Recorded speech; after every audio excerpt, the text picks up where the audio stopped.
Y'all, I woke up this morning and came across this very sad article about this 72-year-old man who was beaten to death by his cellmate. So I'm going to have the article in the comment section below, but I just wanted to give on here and give you guys like a summary of what happened and my thoughts.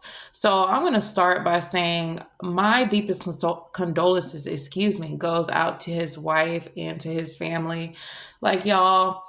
I always say, as long as the people that I love in my life pass away from natural things, I am okay. But the thought of somebody else taking away my loved one, I feel like I would spiral out of control, just me personally. So my deepest condolences goes out to his wife again and the rest of his family if he had kids. This is just so sad. Okay, y'all. So apparently, John Reed, the 72-year-old man, was arrested on allegedly drunk driving. So he had a drunk driving offense. He was placed in a cell with a murderer.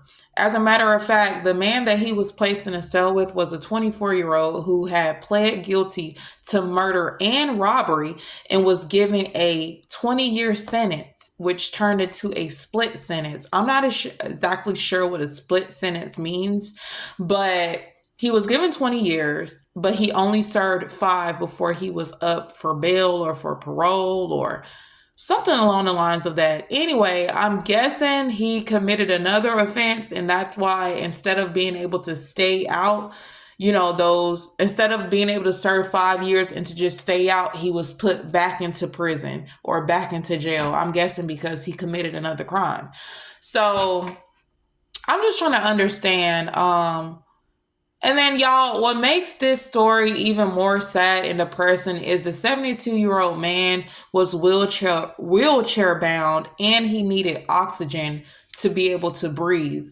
So you take an elderly man who's bound to a wheelchair for his mobility, needs oxygen to be able to breathe, and you think it's a good idea to place him in a cell with a 24-year-old murderer. Y'all, and they trying to say that the 24-year-old got severe mental illnesses and all this other stuff. I'm guessing trying to create some type of way out or explain his behavior. Y'all, they said the 24-year-old beat this elderly man so bad that his wife had to get a picture of her husband prior to the incident, of course, take it to the funeral home so that they could reconstruct his face to the best of their ability so that they could have a funeral. Y'all, I'm so glad that the wife is suing, filing a lawsuit with the city, with the jail, and I really hope she wins. Of course, money can never bring back the loss of a loved one, but it's the principle. They have to pay in some type of way for their negligence. Apparently, the elderly man was crying out for help.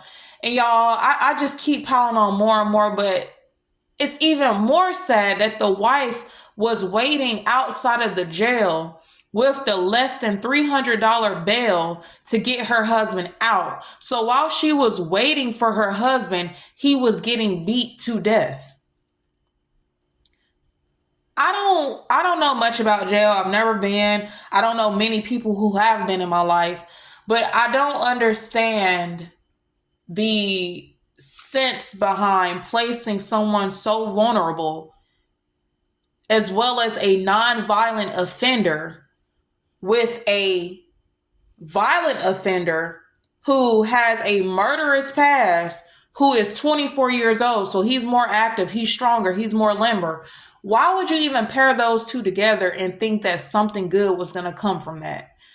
Y'all, when I say that this story really touched me, because I don't know what it is, but whenever I see like elderly black men, sometimes, not the creepy ones who try to holler at me, but the ones who they may walk with a limp or they have like some type of ailment. Because for those who don't know, my dad had one of his legs amputated. So he had a prosthetic leg. He had like a little limp, and as he got older, he lost a lot of weight and got more fragile. He was sick.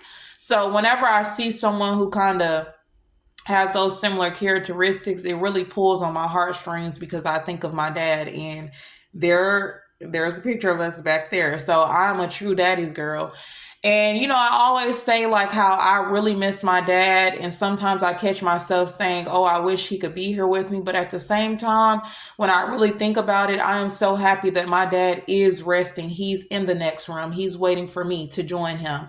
I'm glad that he's not here having to deal with the foolishness, because to just know that your father could be allegedly could be arrested for allegedly drunk driving and be paired with somebody who is essentially the devil and could have this outcome. I mean, this is crazy. Like, there needs to be answers, there needs to be justice, there needs to be a lot, there needs to be a transformation, there needs to be a change. I don't understand the thought process or how the jail works where they just pair you with anybody.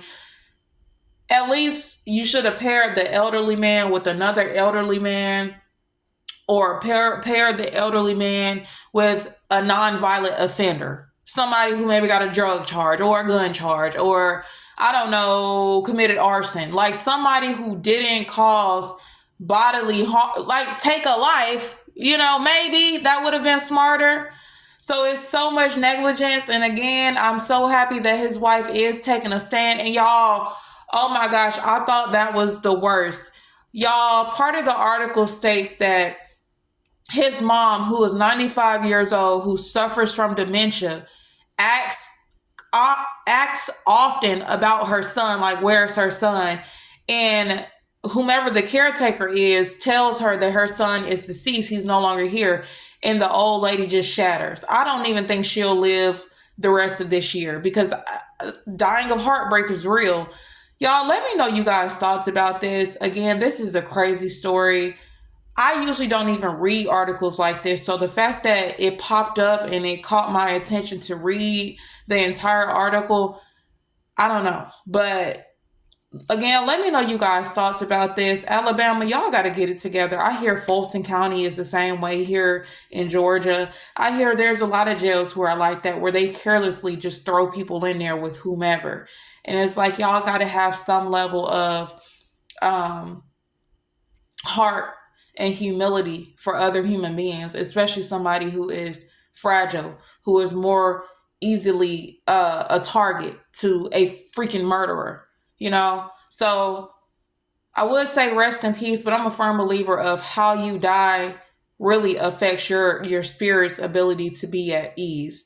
So my condolences, and I do want to recognize Mr. John Reed. He was a veteran as well, so thank you for your service. If he could hear me, y'all, I thank him for his service.